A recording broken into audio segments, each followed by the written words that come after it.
Assalamualaikum warahmatullahi wabarakatuh. Perkenalkan, kami dari kelas 5D Angkatan 2019, kelompok 1, Gizi Kesehatan Masyarakat Pesisir. Kami akan mencoba memaparkan terkait dengan masalah ketahanan dan keamanan pangan, serta masalah yang ada di Kesmas Masyarakat Pesisir, terutama spesifik di masalah gizi. Berikut merupakan penjelasan dari kami terkait kasus, analisis permasalahan, analisis dampak, dan juga pemecahan dari suatu kasus tersebut. Untuk hidup dengan sehat, tubuh memerlukan konsumsi dengan gizi pangan yang seimbang. Sayur-sayuran dan juga buah-buahan merupakan salah satu aspek dalam keseimbangan gizi pangan. Namun, dalam kenyataannya, proses produksi sayur dan juga buah sering didapati masalah seperti hama dan juga penyakit yang menyebabkan gagal panen. Selama ini, cara petani untuk menghadapi masalah ini yaitu dengan menggunakan pestisida. Seperti pada kasus petani bawang di Brebes yang menggunakan campuran 3-5 jenis pestisida organofosfat dan juga karbamat dengan frekuensi penyemprotan yang sangat berlebihan dengan tujuan untuk melindungi bawang. Namun, kenyataannya berdampak tertinggalnya residu pestisida dalam tanah dan juga pada produk bawang merah. Fakta ini membahayakan bagi kesehatan masyarakat dan juga lingkungan. Penggunaan dari pestisida pada tanaman pangan termasuk sayuran meningkat 20 kali lipat selama 25 tahun sekali. Meskipun program pengendalian penyakit hama terpadu atau PHT telah diterapkan, pada prakteknya masih banyak petani yang menggunakan pestisida secara berlebihan. Pestisida yang terdapat pada tanaman dapat terserap hasil panen, yang mana berupa residu yang dapat dikonsumsi oleh konsumen, yang mana tentunya hal ini dapat membahayakan kesehatan konsumen atau masyarakat. Yang selanjutnya yaitu ada analisis permasalahan. Analisis permasalahan ini terdiri dari faktor yang mempengaruhi dan mengapa hal tersebut bisa terjadi. Baik, untuk yang pertama yaitu tingginya penggunaan pestisida. Umumnya, para petani hortikultura, yaitu pada tanaman buah-buahan dan sayur-sayuran, cenderung mempergunakan pestisida secara berlebihan untuk mengamankan tanamannya. Umumnya, hal ini dikarenakan mereka enggan untuk mengalami gagal panen dan juga mereka sangat minim memiliki pengetahuan dalam penggunaan pestisida. Lalu yang kedua, yaitu adalah penggunaan pestisida yang tidak sesuai dengan waktu yang telah ditentukan.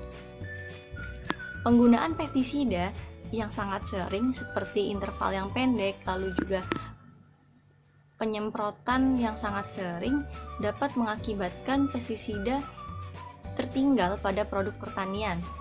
Frekuensi penyemprotan seperti 2-3 kali sehari secara rutin pada masa tanam sepanjang tahun dapat mengakibatkan pestisida tertinggal dan nantinya membahayakan kesehatan manusia yang memakannya dan juga mengakibatkan pencemaran lingkungan.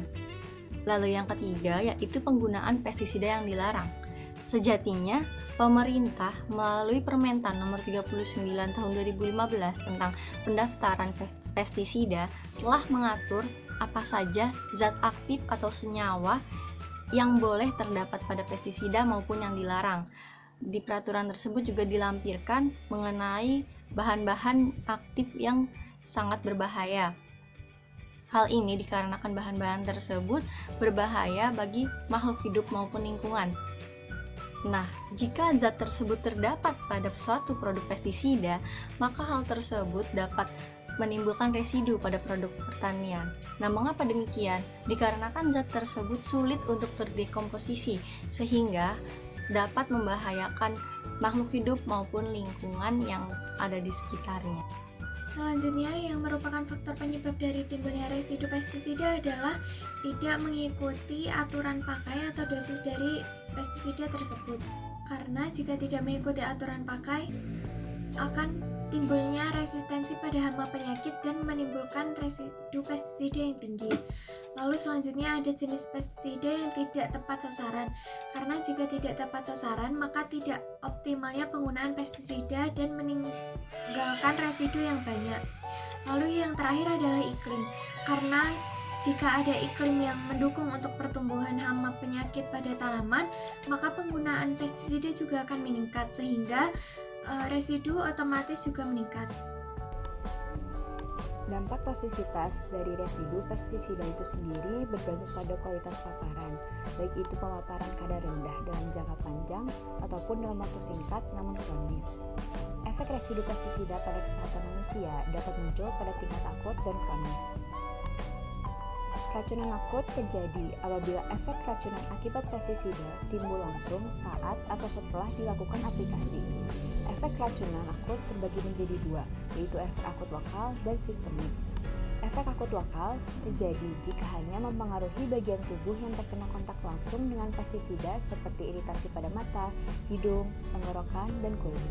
Efek sistemik terjadi jika pestisida masuk ke dalam tubuh manusia dan mengganggu sistem tubuh, yang menyebabkan bergeraknya saraf-saraf otot secara tidak sadar, pengeluaran air mata serta air lidah secara berlebihan, dan pernafasan menjadi tidak normal. Lain dari hal ini selain keracunan akut, yakni keracunan kronis. Keracunan kronis dapat ditemukan dalam bentuk kelainan saraf dan perilaku bersifat neurotostik atau mutagenitas. Selain itu, ada beberapa dampak kronis keracunan pestisida pada organ paru-paru, hati, lambung, dan usus serta mempengaruhi kerja sistem organ seperti sistem saraf, sistem hormon, sistem kekebalan tubuh. Individu yang terpapar oleh pestisida bisa mengalami batuk yang tidak juga sembuh atau merasa sesak di dada. Ini merupakan manifestasi gejala penyakit bronkitis, asma, atau penyakit paru-paru lainnya. Individu yang terpapar pestisida mempunyai kemungkinan lebih besar untuk mengidap kanker. Kebanyakan adalah kanker darah dan juga kanker otak. Gangguan otak dan saraf yang paling sering terjadi akibat terpapar pestisida selama bertahun-tahun adalah masalah pada ingatan, sulit berkonsentrasi, perubahan kepribadian, kelumpuhan, bahkan kehilangan kesadaran dan koma. Selain itu, pada hati juga bisa menyebabkan penyakit seperti hepatitis, sirosis, bahkan kanker. Lambung dan usus yang terpapar pestisida akan menunjukkan respon mulai dari yang sederhana seperti iritasi, rasa panas, mual, muntah, hingga respon fatal yang menyebabkan kematian seperti perforasi, perdarahan, dan korosi lambung. Beberapa jenis pestisida telah diketahui dapat mengganggu sistem kekebalan tubuh manusia dengan cara yang lebih berbahaya. Beberapa pestisida juga mempengaruhi hormon reproduksi yang dapat menyebabkan penurunan produksi sperma pada pria atau pertumbuhan sel telur pada wanita yang tidak normal. Beberapa pestisida dapat menyebabkan pelebaran tiroid yang akhirnya dapat berlanjut menjadi kanker tiroid. Terdapat beberapa upaya pengendalian yang dapat kita lakukan untuk mengatasi residu dari agrokimia ini, khususnya untuk pestisida, yang dimana pestisida ini tidak hanya berbahaya bagi petani, namun juga berbahaya untuk lingkungan dan untuk masyarakat luas. Yang pertama itu ada sosialisasi, pendampingan, dan penyuluhan. Seperti yang kita tahu, penggunaan pestisida mulai dari proses penyimpanan, pencampuran, penyemprotan itu masih seringkali salah, sehingga sangat penting untuk memberikan penyuluhan secara berkesinambungan untuk para petani mengenai penggunaan pestisida yang aman dan tepat. Sebagai contoh metode yang dapat digunakan yaitu adalah pemutaran video dan pemasangan poster. Seperti yang sudah dikatakan sebelumnya bahwa residu dari pestisida ini tidak hanya berbahaya bagi lingkungan, namun juga untuk para petani sebagai individu yang terpapar langsung dari pestisida itu sendiri. Sehingga sangat penting untuk adanya penggunaan APD dan juga mengetahui tata cara penyemprotan yang benar itu seperti apa. Nah, untuk memberitahu bagaimana cara penggunaan APD, pentingnya penggunaan APD dan juga cara penyemprotan yang benar dapat dilakukan dengan pemutaran video atau dengan pemasangan poster. Hal tersebut dilakukan untuk meminimalisir paparan kimia dari pestisida itu. Dan yang kedua ada focus group discussion. Dalam pelaksanaan focus group discussion ini, salah satu output yang dapat diberikan adalah pembuatan buku panduan atau pedoman perilaku pencegahan dampak pestisida bagi kesehatan dan juga mengenai penggunaan pestisida yang aman dan sehat. Pemecahan masalah berikutnya adalah pemeriksaan kesehatan para petani terhadap paparan pestisida. Pemeriksaan secara berkala dari Dinas Kesehatan setempat yang terorganisir bagi para petani untuk mengetahui tingkat paparan dari residu yang diterima oleh petani. Kemudian yang keempat itu penggunaan teknologi sederhana untuk mendapatkan bahan pangan yang cukup aman untuk dikonsumsi dan pengembangan penelitian. Penggunaan teknologi yang lebih ramah lingkungan dan tepat guna Terus pembinaan yang intensif melalui penyuluhan dan pelatihan berkala diharapkan dapat meningkatkan pengetahuan dan keterampilan, serta pengembangan penelitian yang lebih lanjut yang ditujukan untuk pencairan bibit tanam hama dan penyakit dengan kualitas produksi yang tinggi perlu terus dilakukan upayanya lebih lanjut. Yang kelima, peraturan penggunaan pestisida di sektor pertanian. Pengawasan terhadap penggunaan pestisida baik pada bidang kesehatan masyarakat untuk pemberantasan faktor penyakit ataupun pada bidang pertanian harus dimonitor oleh perwakilan WHO pada tingkat nasional untuk membantu pengembangan strategi manajemen resistensi dan petunjuk penggunaan pestisida secara aman dan terbatas dan perjanjian penggunaan pestisida pada tingkat internasional. Yang keenam, back to nature. Cara yang dapat ditempuh untuk mencegah dan mengurangi serangan hama antara lain mengatur jenis tanaman dan waktu tanaman, memilih varietas yang tahan lama, memanfaatkan predator alami, menggunakan hormon serangga, memanfaatkan daya tarik seks pada serangga, dan sterilisasi. Yang ketujuh, proses pencucian, perebusan, dan pengupasan pada sayur dan buah. Terdapat beberapa cara sederhana yang dapat diaplikasikan di rumah untuk mengurangi residu pestisida dan sayuran dan buah, yaitu pencucian dengan air mengalir, pencucian dengan air garam, pencucian dengan deterjen, pencucian dengan larutan asam, perebusan dan pengupasan kulit. Pestisida yang tergolong kurang persisten efektif terhadap berbagai jenis OPT sasaran, tetapi di dalam tanah cepat tergradasi. Itu tadi merupakan penjelasan singkat dari kami. Mungkin dari saya izin untuk mencoba menyimpulkan atas apa yang kami sampaikan tadi. Yang pertama mengenai permasalahan. Di sini permasalahannya yaitu tingginya penggunaan pestisida.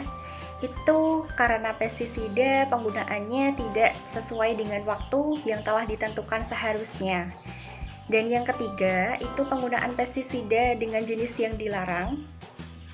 Selanjutnya, jenis pestisida yang tidak tepat sasaran dan juga karena dipengaruhi oleh iklim, di mana hal ini menimbulkan permasalahan dan juga suatu dampak, di mana dampak yang ditimbulkan itu sendiri bergantung pada kualitas paparan, baik paparan di tingkat tinggi, rendah maupun sedang, dan akan berefek baik jangka panjang maupun jangka pendek, tetapi bersifat kronis.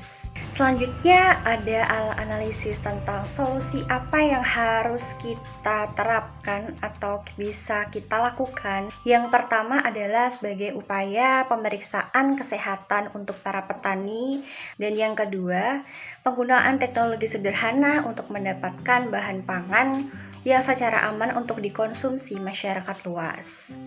Dan yang ketiga, bisa dengan dilakukan sosialisasi dan juga pendampingan. Dan yang keempat, ada FGD, Focus Group Discussion, di mana pembahasannya itu berfokus untuk merumuskan buku panduan dan juga buku pedoman untuk perilaku pencegahan penggunaan pestisida dengan kadar yang tinggi. Selanjutnya ada langkah atau upaya untuk back to nature, di mana nanti kita akan kembali ke alam dengan mengurangi penggunaan pestisida alami. Dan yang selanjutnya yaitu untuk proses pencucian, perebusan, dan pengupasan untuk buah dan sayur itu harus diperhatikan. Mungkin sekian dari yang kami sampaikan atas kasus ini, dan semoga bermanfaat bagi yang menyaksikan. Kurang lebihnya mohon maaf. Kami dari kelompok 1 pamit undur diri. Wassalamualaikum warahmatullahi wabarakatuh.